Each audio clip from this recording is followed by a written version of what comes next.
दोस्तों, हर हर महादेव। आज की कथा बानासुर को शाप व उषा चरित्र।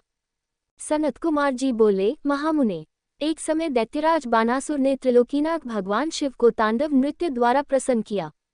उसकी भक्ति भावना से शिवजी बहुत संतुष्ट हुए थे। तब उसने हाथ जोड़कर शिवजी की स्तुति करनी आरंभ की। वह बोला, हे महेश्वर, आपके आशीर्वाद से ही मैं इतना बलवान हुआ हूँ। आपने मुझे 1000 भुजाएं दी हैं, परंतु भगवान मैं इनका क्या करूँ? इन 1000 भुजाओं का प्रयोग तो सिर्फ मैं युद्ध कर सकता हूँ। बिना युद्ध के इनका मैं क्या करूँ? युद्ध किए बिना मेरे हाथों में सिर्फ खुजली होती रहती है, और जब मैं अपनी इस खुजली को मिटाने के लिए बड़े बड़े योद्धाओं और दिग्गजों से युद्ध करने के लिए उनके पास जाता हूँ तो वे मारे डर के भाग जाते हैं। जब मैंने पर्वतों को मसलकर अपनी खुजली को शांत करना चाहा तो उन्होंने आत्मसमर्पण कर दिया। मैंने यम, कुबेर, देवराजेंद्र, वरुण, नैऋति आदि सभी देवताओं को जीत लिया है।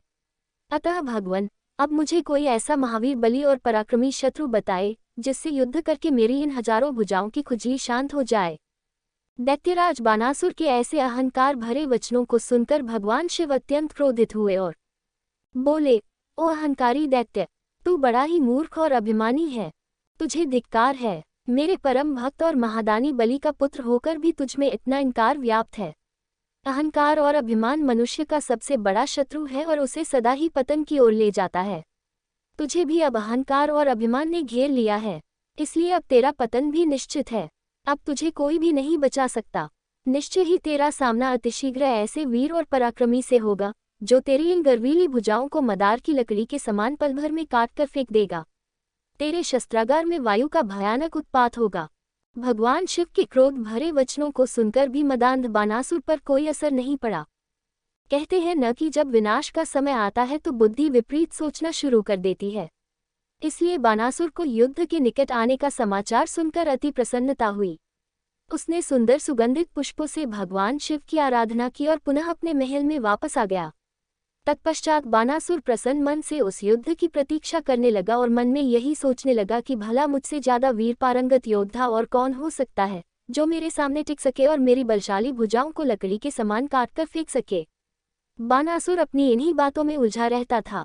दूसरी ओर बानासुर नामक दैत्य की एक अति सुंदर एवं गुणवान कन्या थी जिसका नाम उषा था। उषा भगवान श्रीहरि विष्णु की परम भक्त थी। एक दिन उषा वैशाख मास में श्रृंगार से सुसज्जित हो रात्रि को विष्णु भगवान की पूजा अर्चना करने के पश्चात अपने में कक्ष विश्राम कर रही थी। तब उसे देवी पार्वती की शक्ति के फलस्वरूप सपने में भगवान श्री कृष्ण के पौत्र अनिरुद्ध के दर्शन हुए। तब दिव्य माया के वशीभूत उषा को अनिरुद्ध को देखकर बड़ी प्रसन्नता हुई और मन में ही वह उन्हें हृदय दे बैठी। जब सुबह वह जागी तो उसे उसी सुदर्शन युवक का स्मरण हो आया और वह उसके ध्यान में ही खो गई। जब उषा इस प्रकार से सपने में दिखाई दिए उस सुंदर युवक के ध्यान में खोई हुई थी, उसी समय उषा की प्रिय सखी चित्रलेखा उसके कक्ष में आई और अपनी सखी की ऐसी स्थिति देखकर उसने इस बारे में पूछा। तब उषा ने सारी बातें उसे बता दी और कहा कि तुम्हें उस युवक को कहीं से भी ढूंढकर मेरे पास लाना है। यदि तुमने ऐसा नहीं किया तो मैं अपने शरीर का त्याग कर दूंगी। अपनी प्रिय सखी उषा के ऐसे वचन सुनकर चित्रलेखा को बहुत दुख हुआ और वह बोली, सखी, ऐसी बातें मत कहो। भला तुम ही बताओ, मैं उस पुरुष को कहाँ से लेकर आ सकती हूँ जिसे मैंने कभी देखा नहीं है और जिसके बारे में मैं कुछ जानती भी नहीं हूँ। पहले तुम मुझे बताओ कि वह है कौन और कैसा दिखता है, तभी मैं तुम्हारी मदद कर सकती हूँ। सखी, मैं तुमसे वादा करती हूँ कि वह पुरुष जहाँ भी होगा मैं उसका अपहरण करके तुम्हारे पास ले आऊंगी और तुम्हें खुशी देने की कोशिश करूंगी। अपनी सहेली चित्रलेखा की बातें सुनकर उषा को बहुत संतोष हुआ।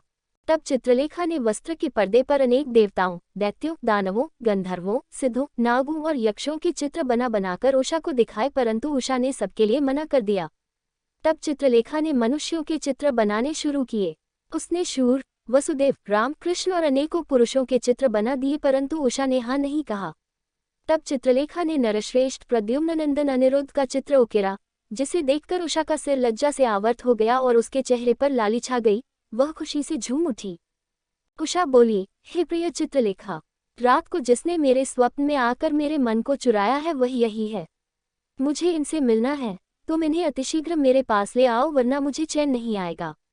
अपनी प्रिय सखी उषा के अनुरोध पर चित्रलेखा ज्येष्ठ कृष्ण चतुर्दशी की रात को द्वारका नगरी गई और वहां राजमहल से अनिरुद्ध को ले आई।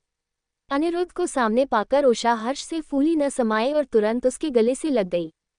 जब इस प्रकार देवी उषा ने अपने प्रियतम अनिरुद्ध को साक्षात अपने सामने पाया तो वह खुशी से झूम उठी और उनके गले से लग गई। तब उनके कक्ष के बाहर तैनात द्वारपालों ने अंदर झांका और उषा अनिरुद्ध को इस प्रकार देखकर उन्होंने इसकी शिकायत दैत्यराज बानासुर से की।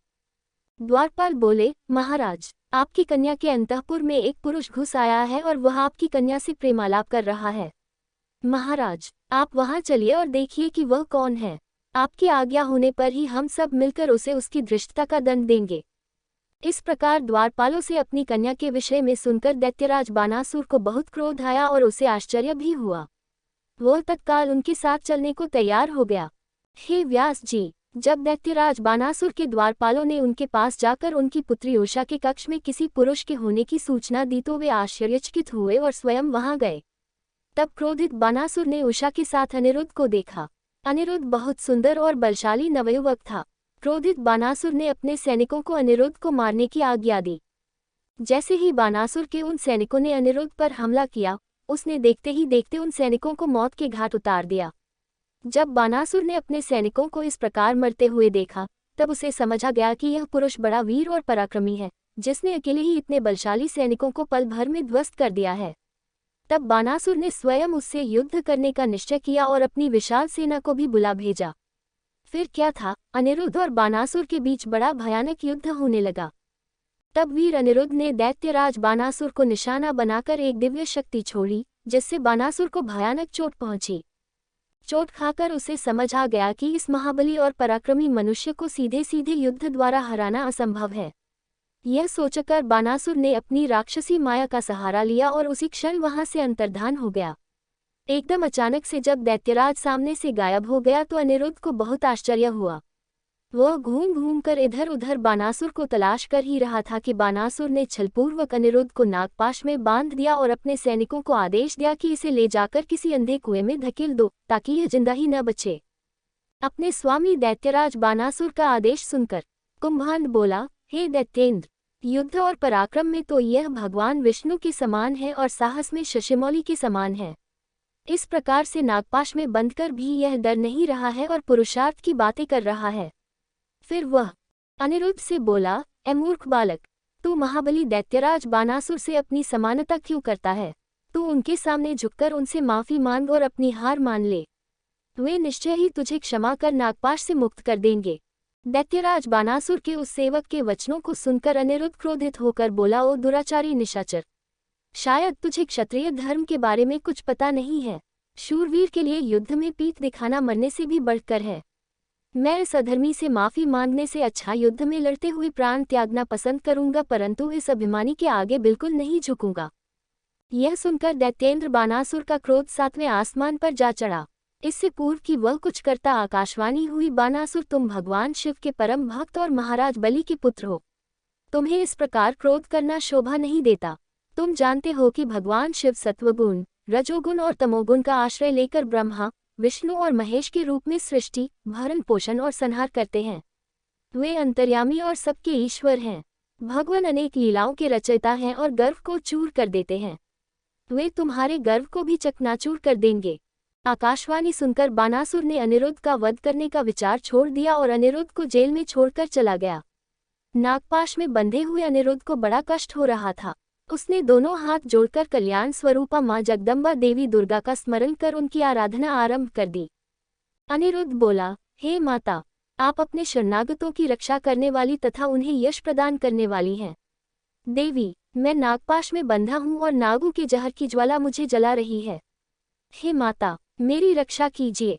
अनिरुद्ध की इस प्रकार अनुरोध भरी विनम्र प्रार्थना सुनकर देवी कालिका वहां प्रकट हो गई और उन्होंने अपने जोरदार मुक्कों के प्रहार से पल भर में ही उसे नागपाश से मुक्त कर दिया तथा अंतर्धान हो गई।